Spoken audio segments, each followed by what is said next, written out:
What's going on, everybody? It's your boy Zoe with No Days Off DFS here to bring you that NBA slate breakdown for the 7-game NBA slate. Hopefully, you guys had a pretty good weekend with NBA and NFL going on. Hopefully, your favorite teams won, things like that. Um, I know the games this weekend were actually kind of crazy, much better than the games that we had last week. Definitely was really hoping that the Chiefs would have lost. Really wanted the Bills to make it. Really kind of heartbreaking.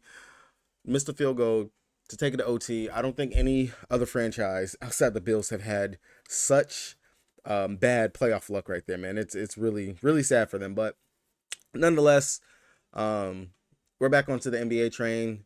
So again, if you guys are new here, make sure you guys drop a like on the video. Definitely means a lot, and subscribe so you guys don't miss any of the content I'm putting out. Definitely means a lot, and just trying to get that subscriber count up. So with that being said, let's go ahead. Let's break this down as always, like we normally do. We're gonna look over some. Gonna check out the injury news and things like that, and then we're gonna move on into the slate. First, starting out, we got Milwaukee taking on Detroit. This is a repeat of the game that we literally just saw not too long ago.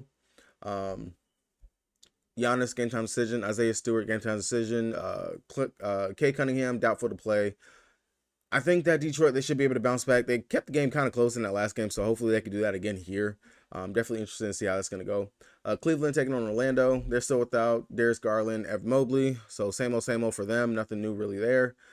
Biggest thing is Karis LeVert is game time decision. If LeVert is going to be out, which he did miss last game, I definitely do think that we can go right back to Sam Morril off the bench, things like that. For Orlando, they got back Franz Wagner in the last game. I would definitely want to make sure that Franz is going to play on this back end of the back-to-back. That'll be something to definitely monitor and pay attention to right here. But other than that, I'm not too interested in too much going on over here for Orlando. Again, kind of recording this before we get the afternoon injury report update, things like that. So definitely something to watch out for and pay attention to. San Antonio Spurs, Zach Collins. Last time I checked, let me refresh this.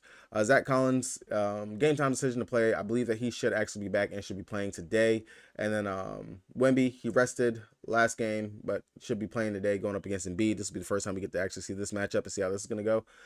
Philadelphia 76ers, no real news that we got to worry about for them. Same old. Biggest thing is just that Melton, he's going to be out. Other than that, nothing to pay attention to over there. For the Memphis Grizzlies, they are still with a plethora of injuries for everyone. Xavier Tillman, game time decision. We want to pay attention to that, whether or not he's going to be in or out. Of course, as long as they don't price them up too much, we can definitely take advantage of the Memphis Grizzlies for their value that they provide to us on the slate. And then over here for the Toronto Raptors, really not too much going on for them over here as well. Jakob Poeltl still out, so we're seeing a mixing pot of Thaddeus Young and Jonte Porter sliding in that starting center position. For the Charlotte Hornets, Lamelo Ball, game time decision. Missed the last game, but I do fully expect Melo to actually play in this game. And then Nick Richardson, game time decision as well. They are still without Big Mark Williams, so definitely something to pay attention to and keep your eye on right there for that. Outside of that, nothing really too much that we got to pay attention to over here. Minnesota. Nothing new for Minnesota here. Same old for them. Boston, they are on the back end of back-to-back. They did not play Drew Holiday yesterday or Al Horford, so I definitely would want to pay attention and keep my eye on that in regards to if they're actually going to be back. And well, not even be back, but if they're going to rest or sit someone else on today's slate. Definitely be something I would pay attention to because Boston has actually kind of done that, especially with Porzingis and sometimes with Jaylen Brown and Tatum. So I would want to keep an eye on that one right there. For Dallas, looks like they're fully good to go. Dante Exum not expected to play. Steph Curry is game time decision, might be out as well. For the Chicago Bulls, they are going to be without Zach LaVine for another couple more games. Drummond, game time decision. Patrick Williams, game time decision as well. But fully do expect for them to play. For the Suns, they did play last night. Pretty decent game. KD had a breakout game finally. Looked much better and playing back like himself. Other than that, not too much to pay attention to over here for them unless they decide they want to rest Beal or something like that. Not going to pay too much attention to the Suns. Atlanta, we already got word that Trae Young's going to be out. The trade rumors are really heating up in regards to DeJounte Murray possibly being moved to the Lakers. Supposedly, they are looking for another team, third team to take on D'Lo in regards to that trade with the Lakers. That's the biggest thing that's holding them up. So definitely just keep an eye on that. We know that that's going on over here. But Murray will be playing without Trae Young, so he's kind of your free square for today, going up against a fast-paced team in the Kings. Should be a pretty good game right here, all in all. But the Kings back at home, no news really to report for them as well. But again, the Hawks, another team we're going to be definitely getting a lot of players from just for the fact they have a lot of players out and the usage to go around over there. All right, heading over to DraftKings, the site that I play the most on the site that if you guys don't have an account, you want one, check the link down in the description below so you guys get that deposit match bonus and join your boy over here on the King. First game on the slate, we got the San Antonio Spurs taking on the 76ers. Of course, looking at this game, straight out the gate, it is a 14.5-point spread. I would expect it to definitely be possible blowout contention, especially with the way that Embiid has been playing over his last several games. That's not to say that Embiid can't go ahead and get there. As you can see right now, he kind of has the safe floor of about 50 plus fantasy points for him. Definitely wouldn't mind looking at possibly his points prop if they got it still sitting around like a 31.5 or a 32.5. That's definitely in the realm of possibility where he should be able to go out here and get going up against the San Antonio Spurs. This should be pretty easy. One prop for sure that I wouldn't mind taking for Embiid would be his free throws made prop. As you definitely can tell, the Spurs, they're going to end up fouling the shit out of Embiid. That's kind of a given to me, just looking at the matchup and just the way that Embiid likes to bully play. They really have no one. I know Wemby, this is one of those anticipated matchups. Oh, Wemby's going up against Embiid type thing, but this should be a no-brainer here in this regard of who is going to be able to win this and who's going to actually be able to have a pretty good game and decent game here in the spot. If we're taking anything really from this game, Joel Embiid would be the main play that we're going to want to take anyway.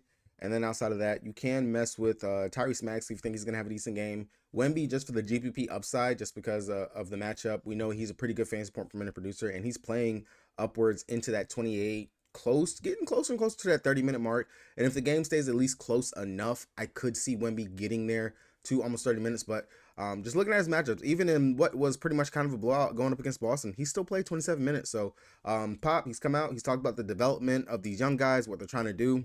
And I would imagine and hope that this would be pretty much a test and just a learning experience for Wemby here in this spot. So hopefully that'll be something that can actually get there in this matchup. Other than that, you can mess with Tobias Harris as a one-off GPP option, something like that. But mainly from that game, if I'm taking anything, it would just have to be Embiid just because the matchup is it's there for him. Cleveland taking on Orlando. From this game, like I said, on the Cleveland side, Karis LeVert, game time decision. If he is out, because he missed the last game, if he's out, then I'm going to go right back to my boy Sam Morrell. Off the bench, he's going to play pretty good minutes. 30 minutes in the last game going up against Atlanta. Kind of was a blowout in that game anyway. Dropped 34 fantasy points. And as you can see, the dude's been producing. Still under 5K. I love him for the upside. The matchup going up against Orlando, their backup and everything like that. I'm not too scared in regards to the bench or of Orlando, even though they're pretty decent against guards. But Sam Morrell, very productive, good usage off the bench, and the upside without someone else like Karis LeVert to have all that usage would be there for him. Other than that, on Cleveland, really do like Jared Allen. Opposing centers have done pretty well going up against the Orlando Magic, and this should be much of the same anyway. We've seen it going up against Atlanta. Took him a minute to get there, but he did. The blocks are still upside. That's going to be there. Going up against Wendell Carter, who is a smaller center. He's like, I want to say 6'10", 6'11" in regards to center, but Allen, a true 7-footer. The matchup is going to be there for him. Like I said, opposing centers have actually played very well going up against Orlando, with or without, whether it be Goga, Moritz, and Wendell Carter, or if it's just Goga. Either way, pretty good matchup for him. The rebound should be there. The putbacks, all those things. Do like the upside. And sitting at 7-8, that's a pretty decent price tag for Jared Allen, unless you come down off of the Embiids and the Giannis's of the world. Outside of that, like I said, Franz, he was back last game, played 28 minutes, so I'd imagine they're ramping up his minutes. Don't hate it, don't mind it, but 7-6, not really kind of going to go there. And then Paulo Banchero, the matchup is decent for him. We haven't really seen a big pop Paulo game. They did play yesterday, so they are on the back end of a back-to-back. I'm going to continue to ride a prop that I've been riding for a while, especially because I don't think Paul's going to have the rebound upside in this matchup going up against Cleveland with Jared Allen being down there, Tristan Thompson coming off the bench, and the Cavs are a pretty good rebounding team. I'm going to take Paulo Banchero for under his PRA. If they drop that at 38.5, 37.5, what they've been dropping it over the last couple of games, I will continue to take the under on that until it gets down to like a 32, 33.5. That's what it's going to be like, a little bit of a sketchy water, but as long as they keep it above 35.5, I would definitely be taking the under on his PRA. Just don't see it as it being the matchup for him here in this spot for him to go over that anyway.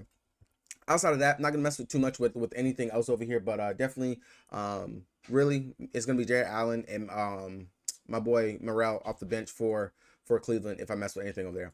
Milwaukee taking on Detroit. We literally just seen this game not too long ago. You can go right back to Giannis. He had a claw and scratch his way to get there type game, 62 fantasy points. They kept it pretty close. They are playing in Detroit again.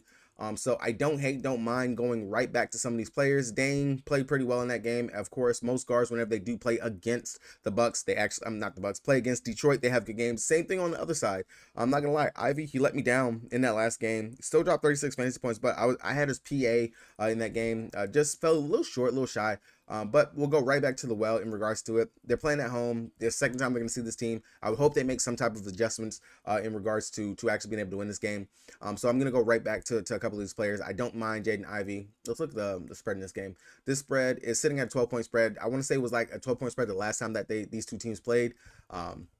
So again, don't hate, don't mind it. Definitely you can pay it for Giannis, especially if Detroit can actually keep the game close. They don't have anyone that can actually guard Giannis. And then Brook Lopez, he did pretty well in that game last game. 47.5 fantasy points, 19 points, 10 rebounds, 4 assists, and 3 blocks. Beautiful game from him all around. I definitely would take his fantasy points if they have it sitting at like a 30.5 or a 31.5. Really great upside for him here if they do leave that on the table right there. But main plays that I would take from over here, these are all GPP options. Would be Ivy, Duren, if I'm messing with anything, especially if Cade is still going to be out. That usage is going to be there for Ivy and for Killian Hayes, things like that. And then on the other side, you can take a chance on Damian Lillard and Giannis Antetokounmpo. I think he might go lower on, especially because people will look at the spread, and expect it to be kind of a blowout. But one of these two studs, whether it be Embiid or Giannis, they're gonna have to have a good game, priced up. And I mean, you can honestly just look at the ownership for either one of those players and just take whichever one is going to be the lower owned, and probably just hope that you have a really explosive and a blow up game. One other player that I would take a chance on in this game would be actually Alec Burke. I almost forgot to mention him, but in that last game going up against him, he played 30 minutes and dropped 56.25 fantasy points. As we do know, opposing shooters, 3-point shooters specifically, and that is what Alec Burke is out there to do. He is out there to shoot the ball, knock it down, be that sniper. And if he's going to see the upwards of the 25 to 30 minutes, I definitely would love the upside and would take that again for him, especially sitting at a 5-4. That's not bad coming off the bench, especially with the minutes that he's getting off the bench.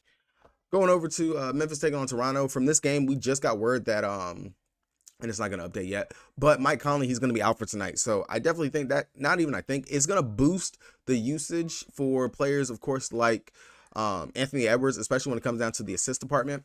I would expect for them to probably start Nickeil Alexander-Walker. We've seen that in the past with them doing that. If he actually is going to start, I don't mind him as decent value on the slate. Looking at it, where are you, Nickeil? Looks like they might have him as the... Oh, God, I'm covering the wrong team. I was thinking of Minnesota. My bad. I went a game ahead. Sorry, guys. All right, so Memphis taking on Toronto. From this game, pretty much, Iman quickly, like the upside for him here, going up against a rugged Minnesota. Not Minnesota. That's why I keep messing myself up. I'm looking at Memphis and calling it Minnesota. Going up against a lackluster, for better or worse terms, in regards to the what the Memphis Grizzlies are able to put out here. But Iman quickly, I like the upside for him here in this spot. I don't mind going to Scotty Barnes. I think that he might struggle a little bit going out there versus JJJ. Pretty still a decent defender. But if I take anything from this side of the game, it will be Iman quickly. Just for that sake. Outside of that, not really looking too much. Over on the Memphis side, looking at it, I know why I kept on saying Memphis, because of course whenever I think of Mike Conley, I think of when he was on the Memphis Grizzlies. But over here on Memphis, Vince Williams Jr., I do like him. He grades out as a pretty decent player at the small forward position. I know he has some ball handling responsibilities. As we can see, his assist numbers, they've been pretty decent. Took a dip in that last game against Chicago, but at least still playing over 30 plus minutes, 6,200, decent price tag, and I know he can actually shoot it. Pretty decent score from the 3-point range as well. So the upside is definitely there for him, and I do like him, especially at that 6,200 price tag.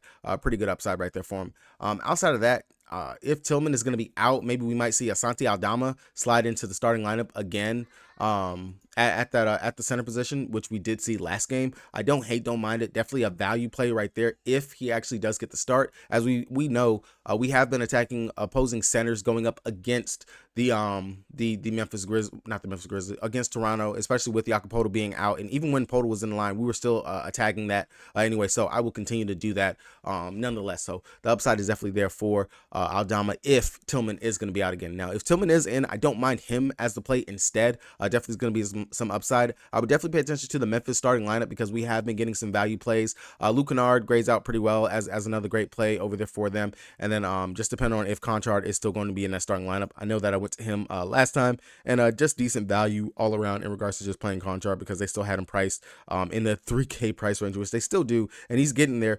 20 fantasy points in that last game, played at least 27 minutes in back-to-back games, so the upside definitely is going to be there for him. If he can actually knock down some shots and continue to play make like he has, the upside is definitely going to be there for him nonetheless. So definitely a play that I'll be going to again here on the slate. All right, going over to the next game. We have Charlotte taking on the Minnesota Timberwolves. Like I was saying in the previous game, we just got word that Mike Conley is going to be out, so I would expect Nickeil Alexander-Walker possibly to go ahead and slide into the starting lineup. Trying to find him. He's sitting at 3,500. If that's going to be the case, it's the Charlotte Hornets, fast-paced team, plays little defense, things like that. LaMelo Ball turns the ball over. Nickeil, a pretty good defensive player in his own right. All the upside is going to be there for him, left, right, up, and down. So do like this spot for him, especially if we're actually going to get him to start. Now, outside of that, I do like not only Anthony Edwards, because he's going to also assume some of those ball handling responsibilities. We know this could be a back and forth, fast paced type game. But Karl-Anthony Towns, Rudy Gobert, both of those guys are going to have upside in regards to just being able to score, because we do know Charlotte Hornets, we've attacked them with opposing bigs, and we can continue to do that. And I have no problem in regards to going right back to that in regards to attacking that. On the Charlotte Hornets side, if Melo is out, then of course we're going to want to play Terry Rozier. If Melo is in, then of course you can run with Melo. We know he's going to jack the ball up, take a whole bunch of shots. Really want him to get back to his playmaking duties, his playmaking ways, looking for that upside to come back. But definitely don't mind that. I for sure will be taking his turnovers if they do put that up at a 3.5. He is very turnover prone, and going up against a Memphis Grizzlies team who is, I want to say, #1 in defense in the league currently right now. I will take the over on those turnovers if that does become an opportunity or something that we can actually take in regards to a prop. Boston taking on Dallas, we already talked about it. We do need to know if they're going to rest any of these players. If everyone's going to be in, then of course, still, this is pretty one of those marquee matchups where we can look to a Jason Tatum or a Jaylen Brown. If KP is not going to be rested for this game, then I definitely will have a ton of interest in looking at KP. Opposing centers, they've done decent going up against Derek Lively with him in starting lineup, but they haven't done great. I will admit that. They have not done the greatest, but still definitely a decent spot to attack and go ahead and get some exposure to. Outside of that, on the Dallas side, of course, Luka, we already know he's playing A, B, C, D, E, F, G, like everything, all the above. So of course you can go straight up to Luka as your play right there. Outside of Luka, I definitely would have some interest in taking don't mind playing a Kyrie Irving. We do know that Kyrie, as long as that hip is good, because he did take a pretty good spill in that Lakers game, and I want to say that right there is what threw him out of rhythm. But even with Luka being out there, he was putting up some pretty great numbers, and I don't mind going to Kyrie if you want to come down and get the savings from trying to pay up to play Luka. All right, last game on the slate, we got the Jesus Christ. We got the Chicago Bulls taking on the Phoenix Suns. Like I said, they are on the back end of back-to-back. I would pay attention for if we get any news that someone is going to be rested in this game, whether it be Kevin Durant, whether it be Bradley Beal, or anything like that. I understand that the Suns, they do need some wins, so I would be surprised if they do rest anybody, but definitely just keep that in mind. Over here for the Bulls, we do know that they are without Zach LaVine. They're going to be without him for some time. Kobe White, I like the price tag, 7,200. We know opposing point guards, they've done pretty decent going up against the Phoenix Suns. Last night, not a bad game in regards to that right there. It's still a straight up an example of it. But definitely don't mind Kobe White. Don't mind Vucevic here in the spot going up against Nurk. I'm not scared of that defense right there. And as always, Alex Caruso sitting at 5,200. I do like his upside that he has. Like I said, he always typically steadily gets you around that 20. On the other side of that, the Phoenix Suns, I'm gonna just jump straight to him. My boy Grayson Allen kind of let me down last night. He got injured in the first period and missed a little chunk of time, but still played 32 minutes and was able to claw and scratch his way up to 22 fantasy points. Definitely do think that if he was actually able to stay out there and play for the full allotment of the game, he would definitely put up more fantasy points. But teach his own.